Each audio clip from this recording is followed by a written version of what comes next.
because it is the stories that are most unique and compelling and disruptive that get our attention. In D2C, where everything and everyone is trying to get our attention all the time. So get your story right. Hello everyone. Let's start. I have to go one back. Okay, yeah, my name is Caroline, and it is an absolute honor to be here today. Because we have so many international guests, I actually decided to speak in English, so you can all follow what I'm going to talk about. I'm going to talk about today how to turn a niche product into a D2C mainstream success. In our case, how to make Haferschleim sexy. That's what we do every day. So, you know, today I've come here to share my 3 personal learnings, how we have built a multi-million D2C brand with Porridge. And those 3 key learnings, I believe, if you take them home, you can apply them in your business and for your brand as well. And if you're looking for the latest and hottest stuff in terms of performance marketing or digital advertising, I'm sorry, this is not your speech. Because at 3BEARS, our success is based not predominantly on performance marketing. Actually, 50% of our traffic is organic. And I'm going to share how we do it. So, when I say my business, it's not quite right. I didn't do it by myself. I actually founded 3BEARS together with my husband, Tim.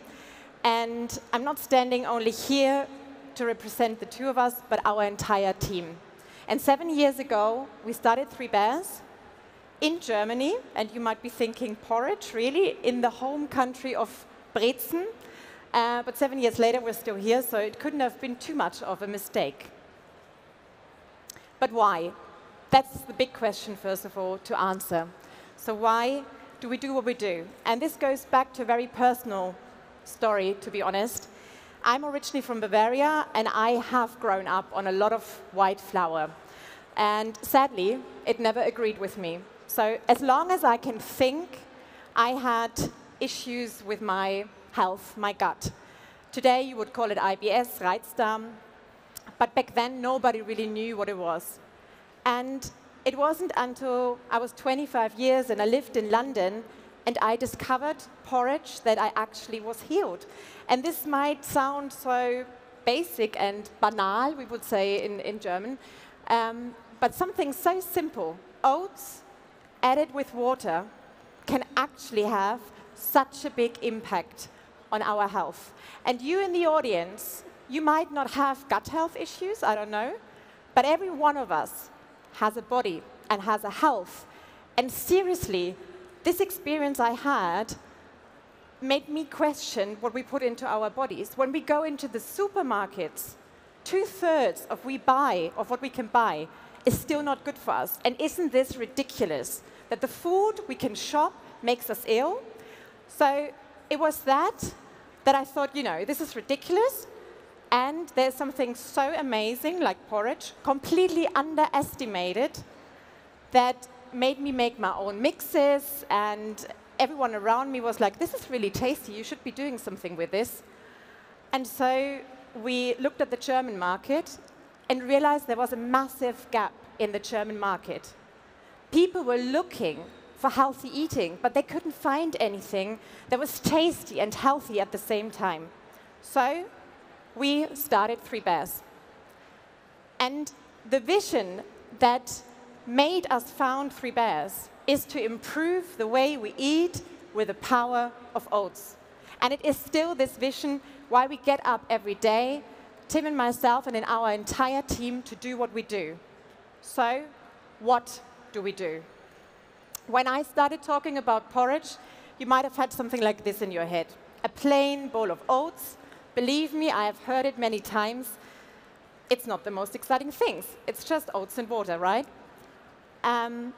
But it was clear for us, if we wanted to do something where we can reach the people out there, many people, and change their life, we had to be exciting. So this is why we started 3BEARS, and this is what we look like today. We are bold, we are colorful, we're emotional. We try to get people in with an exciting product, an exciting branding for us to try us. And then, of course, we have to deliver. We have to deliver as a food product with a taste. And you here in the audience, you might not have a food product, you might have a beauty product, or you have a tool, you have a service. But still, in D2C, I think it's more important than anything else that you deliver on quality, on excellence. Why would you burn so much money into running, advertising, and so on if you're not delivering on the quality? And for us, this means we have 3 clear principles that we always follow. Taste, I've said it before, we just have to taste better than anything else that is out there. Health, our customers can trust us that anything they buy from 3BEARS is good for them. We have short ingredient lists. You understand what is in there, and we only make products that have an A or a B Nutri-Score. And sustainability. Sustainability is at the core of what we do. Oats, you might not know, actually do use far less water in growing than many other grains. And they grow locally. They don't have to travel all over the globe to get here. We produce in Germany, and we've recently been certified a B Corporation. B corporations like Patagonia or Ben & Cherries, they fulfill the highest standards in terms of their environmental and also social impact. And that makes us proud, because at the end of the day, I believe companies in this century shouldn't be doing what they do for their own profit, but for a better and bigger cause. We have a responsibility. But who am I to stand here today and talk about D2C? Well, 50% of our revenue these days comes from our own online shop. At the same time, we're a hybrid brand. So you can buy us in supermarkets, drugstores, on airlines. And I believe it is this big retail presence that brings people back to our shop as well, where they can experience the entire brand, the entire portfolio. But D2C is bigger and more important than ever for us. We all have experienced the COVID years, but we've also seen last year wasn't the greatest year for e-com. We were still growing. We were outperforming our targets. We have a strong conversion, a strong AOV, and people keep coming back. So how do we do it? And before I am about to share those 3 key ingredients for our D2C success, I'd like to say one last thing about being niche. Because it's close to my heart, and it's in the title. And I've talked a lot about porridge now, of course, but in 7 years of building and running a porridge business, I had so many moments when I felt quite small. And people were like, what do you really do? And is this important? And I thought, maybe we should have done fair trade coffee or fair trade chocolate. I wouldn't have to explain why we have a right to be. But once you crack it and you reach thousands and millions of people with your product, you can own this niche. And today, 7 years in, we're not just another chocolate startup, but we are actually the #1 porridge company in DACH. And this is for you out there. If you work in something niche, believe in you, because you can truly own this space. But now, finally, how do we do it? And I can just see that the next slide, my font hasn't been well imported, but I'll read it out to you. It's storytelling, ambassadors, and innovation. I'm sorry about the font somehow all over the place. But these are the 3 key ingredients. I repeat them again because we can't read them. Storytelling, ambassadors, and innovation. 3 words you might have heard before, but in the next 10 minutes, I will fill them with life for you. Let's get to the first point, storytelling. And in this case, let me tell you a little story. Once upon a time, there was a little girl called Goldilocks. And Goldilocks, she had golden hair and curls. She was a curious girl. And she lived close by a forest with her parents. And one day, she walked into this forest, and she came to a cottage. She did not know that this was the cottage of the 3BEARS, who had gone for a walk themselves to let their porridge cool down. So she knocked on the door, but the door was unlocked. She opened the door, and she saw in front of her a table with 3 bowls of porridge. One small, one big, one large. And she tried from every bowl until she found that porridge that tasted just right. And so on and so forth. This is the story and the fairy tale of Goldilocks and the 3BEARS. And here in Germany, hardly anyone knows it. But it does not matter. What matters is that through this fairy tale, when me and Tim were looking for a brand identity, we found our identity. We said, this is a story that needs to be told. And it is actually quite ridiculous that nobody has founded a porridge company and called it 3BEARS yet. So we found our identity, and together with our very unique story of being a British-German couple, and me being in the kitchen and creating the products for the people, real food for real people, I believe this was the secret, first of all, that people listened to us and remembered us. And we took this fairy tale and we put it on our packaging with the little fairy tale scene at the bottom. And we put it in our logo, and here you can see a picture when we went on Germany's Shark Tank, Die Höhle der Löwen, 6 years ago. We acted it out, the fairy tale. And 7 years later, people still tell us this pitch was so unique, we remember the story. So why am I saying this? Because storytelling should be the first thing that you work on for your D2C brand. Because as we sit here, we all try to sell something. A tool, a service, a product, it doesn't matter. But you need to get your story right before you start running expensive ads or putting lots of money into little activations. Because it is the stories that are most unique and compelling and disruptive that get our attention. In D2C, where everything and everyone is trying to get our attention all the time. So get your story right. And it's one thing to tell your story yourself, but it's another and far more powerful if other people are talking about you and sharing this story. Which brings me to my second point, ambassadors. With ambassadors, you might call them fans, followers. They have existed for as long as we can think. Jesus had followers, right? So why shouldn't you? Look after the people who love your product and buy it. So with ambassadors, I do not mean influencer marketing first and foremost. First, I want you to start with your customers.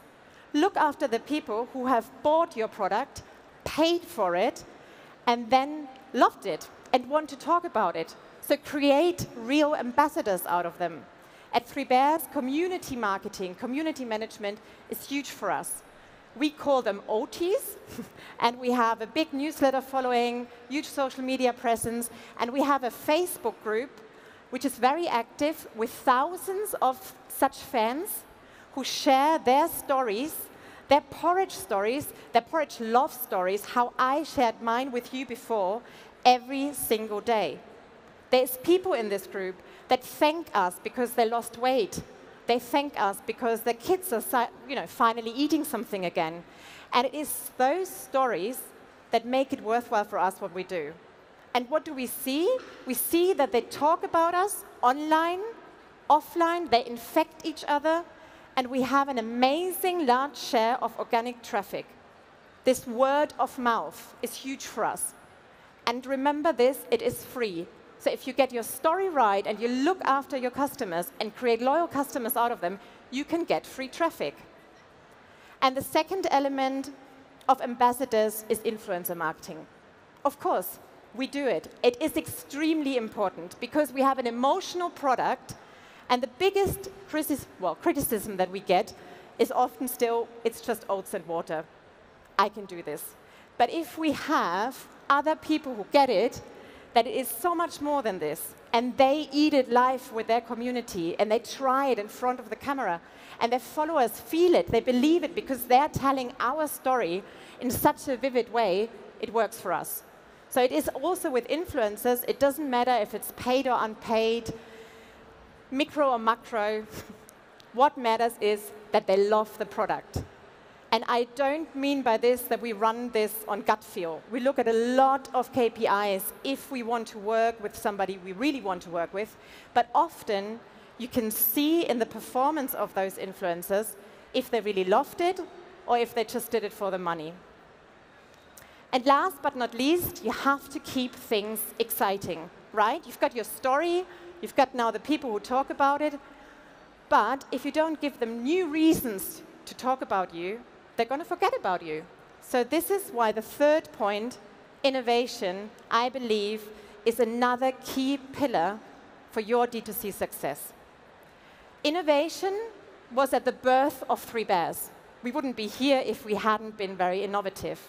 And it is still the engine of our D2C growth. Just last year, we doubled the product counts in our shop. Now you can not only find warm porridge, we also have cold overnight oats, because we realized actually that the Germans really like their cold breakfast. So it's a new way of eating Bücher Müsli. We created a pocket porridge, which is the first porridge to go. It's a bar. It's like a healthy flapjack. And it's those things where, again, we want to be first mover. We want to be the first to the market with our ideas. We do never copy. We always bring out true innovation.